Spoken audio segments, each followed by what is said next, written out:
Hey everybody, welcome back to another episode of Going the Distance. This is episode 41. Can you believe we've done 41 episodes? I can't, but it's been a great ride so far. So I want to welcome the new members who are just joining us for the first time, and I want to welcome back the members who have been joining me from the beginning. So we got a lot to get into today. We're going to talk about Thursday night's game. Something big happened in that NFL game. We're going to talk about the Monday night game. Sorry, y'all, my voice went away a little bit. We're going to talk about the Monday night game because that was a nail-biter. And got some other football news, got some NASCAR news, and some music stuff. So let's jump into it. So first we're going to talk about the Carolina Panthers. And Bryce Young was benched yesterday after a horrendous first 2-week start. The Panthers had been blown out in each of their first 2 games, and Bryce just didn't look like a number 1 overall pick. And if you remember last week, or the week before when we talked about Bryce, I made the comment, or it was Caleb Williams, that's who it was. I said, let's not let Caleb Williams have this number 1 overall bust like Jamarcus Russell was from years ago. Well, I don't think we have to worry about Caleb Williams, but we might have to worry about Bryce Young because he's not looking like the number 1 overall pick that everybody thought he was going to be. And now he's been benched for Andy Dalton in this coming week's game against the Raiders. So let's see how Andy does, because I've never been a real big fan of Andy Dalton. He's always kind of he was good back in the day. And yeah, I can't say I was never a fan because I did kind of pull for him back in the day when he was with Cincinnati. Had a string of good years. And then he hurt his thumb, hurt his hand, hurt something. And his career was never the same. So let's see how he does with Carolina this week against the Raiders. Is he the starter for the rest of the season? I know I've got some Carolina fans out there, so drop in the comments what y'all think of this. Cooper Kupp for the LA Rams is out multiple weeks with a knee injury. Now, this hurts the Rams tremendously because Cooper Kupp is one of their go-to guys. And if you remember last week we talked, I said Puka Nacua was out and on IR, so he's out for at least 4 weeks. Now Cooper Kupp's hurt, and he could be going to injured reserve for the next 4 weeks. So I really hope the Rams can get it together and have that next man up mentality, because this is the second year Cooper Kupp's been hurt. All right, so now we're going to move into some football scores, and I'm not going to go through all of them, just some of the main ones. Like Thursday night, we got to talk about Thursday night because something happened that I think needs to be addressed. So Buffalo defeated the Dolphins 31-10, which is good because I picked Buffalo to win last week. But in that game, in the third quarter, Tua gets his 3rd concussion in a year. Now this is week 2, y'all. He had 2 concussions last year, one against Buffalo, and he was out for a week, maybe 2. And he said, "Oh yeah, coach, I'm fine." And the doctors cleared him, and he went back out against Cincinnati. And as everybody remembers, in that game, if you were watching that game last year, if you remember, Tua got knocked out. They needed to bring the gurney out. They took him out of the stadium on a stretcher, and he was done for the rest of the season. So he came back, and he's like, "Oh yeah, everything will be fine. I'm good." Came out and did, and won last week. And then in the third quarter of Thursday night's game, he's going for a run on a 4th and 4, I believe it was, and he lowers his head and he hits a Buffalo player in the chest, and hits him so hard that Tua gets a concussion. Now, the most ironic thing about who Tua hit in this run was none other than Damar Hamlin, who had cardiac arrest 2 years ago on the field in Cincinnati. So, that being said, everything's okay with Damar, so, I'm happy to see that because everybody was on edge for weeks when Damar Hamlin got hurt. But now that Tua has this concussion, this brings up, should Tua retire? Should he keep playing? Because he has had 3 concussions in less than a year. So, if you're asking me, yeah, I think he should retire. I think he ought to call it quits, and they ought to go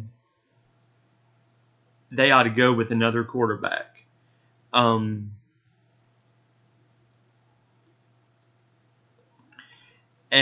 maybe he goes into commentary. Maybe he just calls it quits for football altogether and just does something else. I don't know.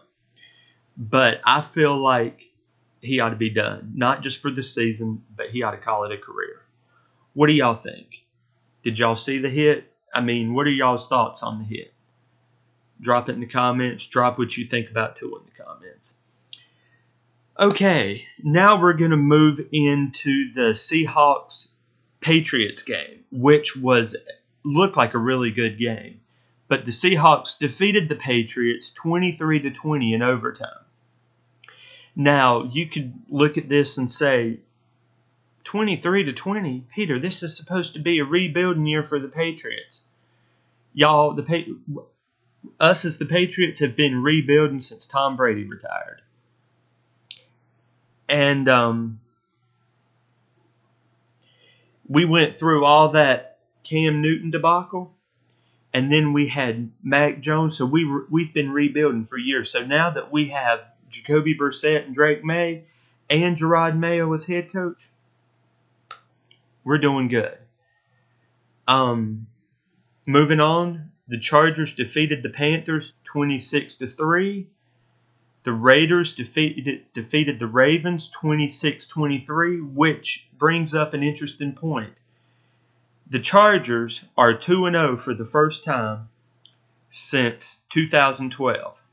And the Ravens are 0-2 for the first time since 2012, I believe it was. So both Harbaugh brothers, are doing.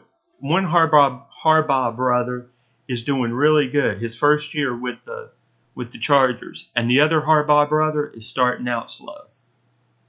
So, I wish the Chargers all the luck. I want to see them have a good season, and I wish the Ravens would, get their stuff together, and they will. They will. They just have to. They've just had some stuff going on, so. So just be patient, Ravens fans. It'll be okay. The Bucks defeated the Lions 26-13, which was a good game.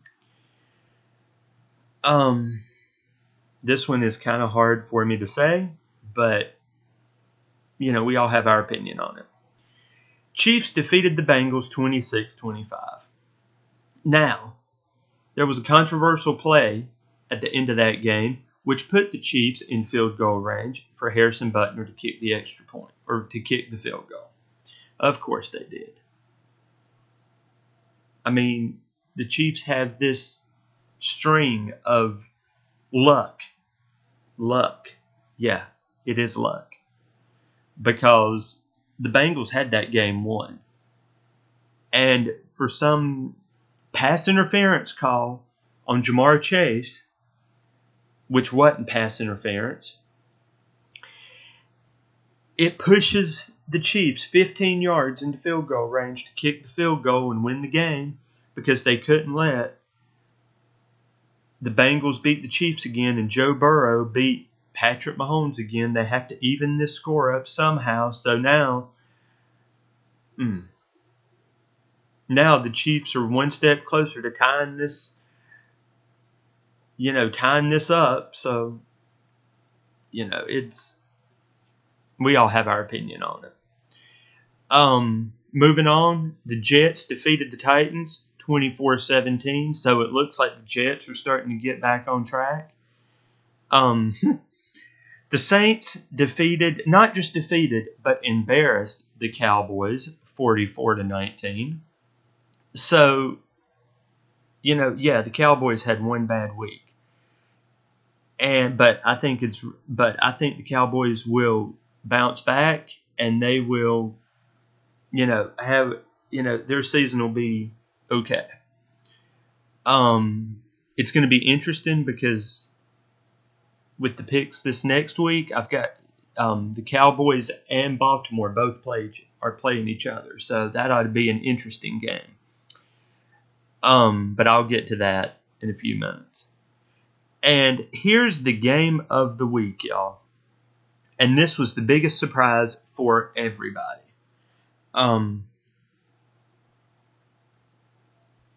The Falcons defeated the Eagles 22-21 last night. Now,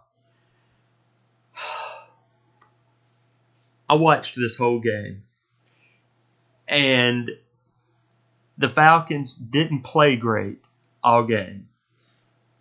And there were some controversial calls, like Jalen Hurts spiking the ball at the in the second quarter of the game, and getting a delayed game penalty. I didn't know you could do that. I didn't know spiking the ball after a first down got you a delayed game. But it's starting to sound like you can't celebrate without getting penalized, because at the end of the game, Philadelphia has the ball on a third down, and they're in the fourth quarter. Jalen Hurts throws the ball to Saquon Barkley, who they brought on to be their big playmaker. Now, granted, he's sharing reps with A.J. Brown, who was out last week, so Saquon was the main guy. So Jalen throws the ball to Saquon. Saquon misses that pass, and it gives Atlanta the ball. Now, with a minute and a half left on the clock,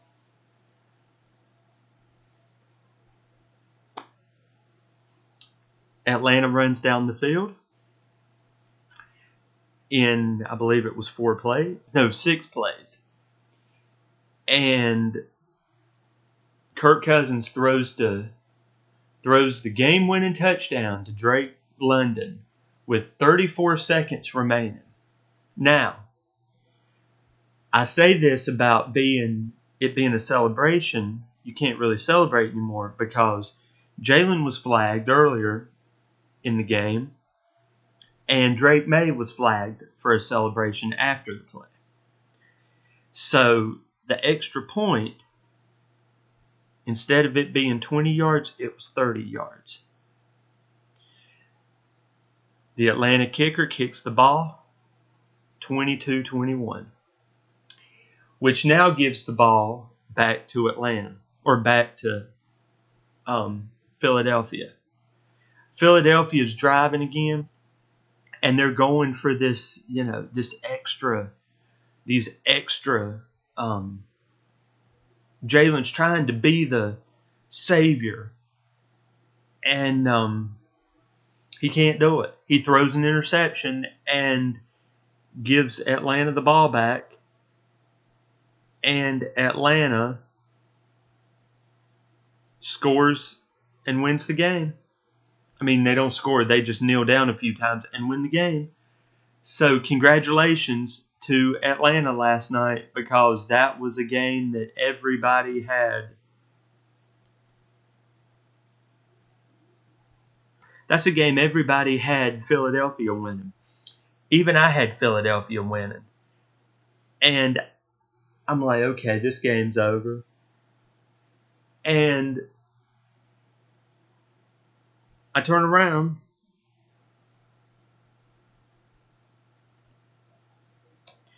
And Atlanta wins this game. Oh, and another stat. Jalen throws that interception on a 1st and 10 at the Philadelphia 43-yard line with 27 seconds left. This is his 6th straight game with an interception. So, what do we think about Jalen? Is he still top-tier quarterback, or is he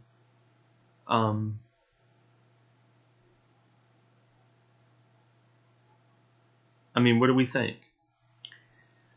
So, that was all for the scores this week. Hopefully, I'll be giving you guys some scores next week. And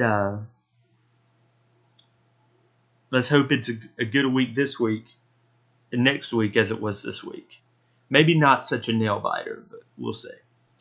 So now we're going to move into my Week 3 predictions. So Thursday night, we have the Patriots at the Jets. Really? Do I really have to say who I'm going to pick? I'm picking the Patriots. We've got Packers-Titans. I've got the Packers winning that game. Bears-Colts, Bears. Texans-Vikings, Texans.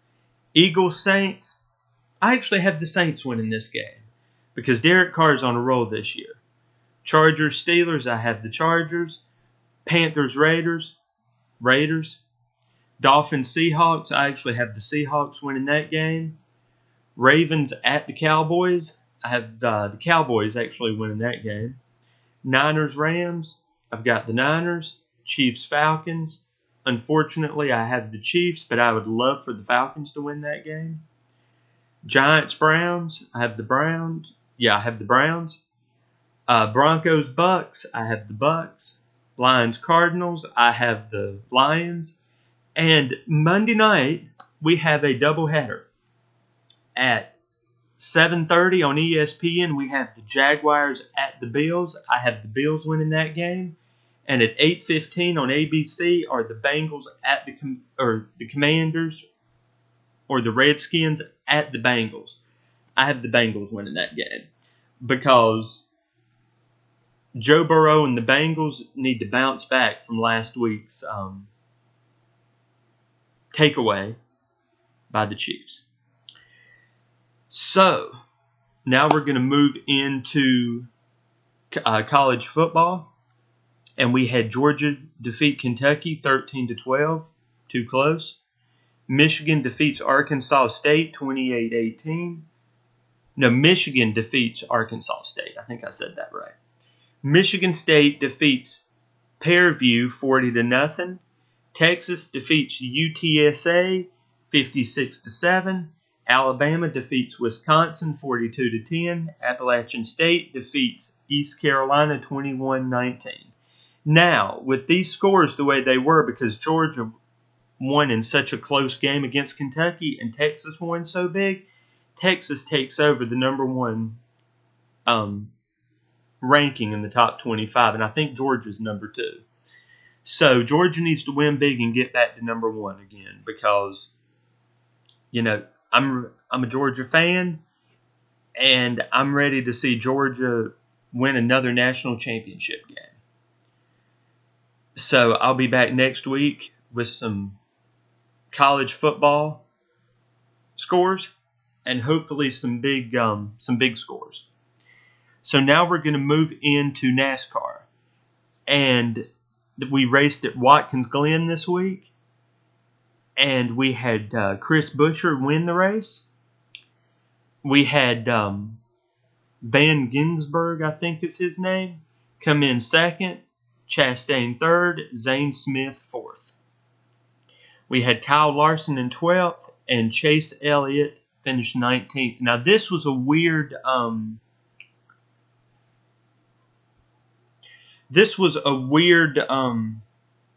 race because people like Denny Hamlin and Ryan Blaney were out early on with issues on the track. And I say it was weird because Watkins Glen is a road course. So you race like you've got twists and turns. I think there's 13 turns in these road courses. So, I mean, it's always fun to watch, but it's always interesting to see, because now this is chase time. And if you race fans remember, I believe it was Watkins Glen where Chase Elliott got his first win, and that was amazing because you saw he ran out of gas doing a victory lap, and Jimmy Johnson came around and pushed him over the finish line. So next week we're racing in Bristol, so I'll be back with that Bristol short track results next week. And now, y'all, we move into music news. And I'm really excited this week because this week is my final week of giving you guys the bands that I'm going to go listen to, because Thursday night is my first concert of the weekend. I've got 2 this weekend, and who I'm doing today is my concert on Sunday, and we're listening to Stained this week.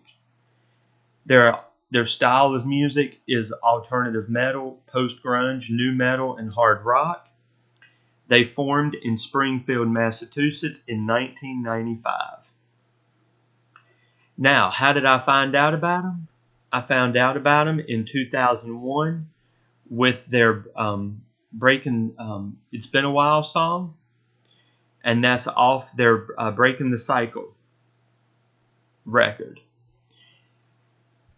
Their debut album was an album called Dysfunctional. It had Mud Shovel on it, and that's where they really came into their own. Now they were, how do I say this? They were, even though they formed in 95, they were recognized, I guess is the right word, by Fred Durst from Limp Bizkit.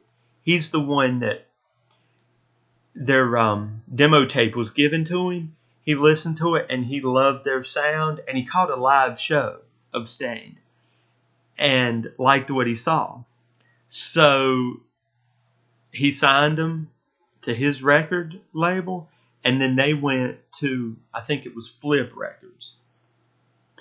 So they've had 8 studio albums. They've had 26 singles, Stained has. They've had 18 music videos, 1 compilation album, and 3 live albums. Now, my favorite album from them is Breaking the Cycle. And this is an album that has It's Been a While. It's got songs like Outside, which is another one of my favorite songs.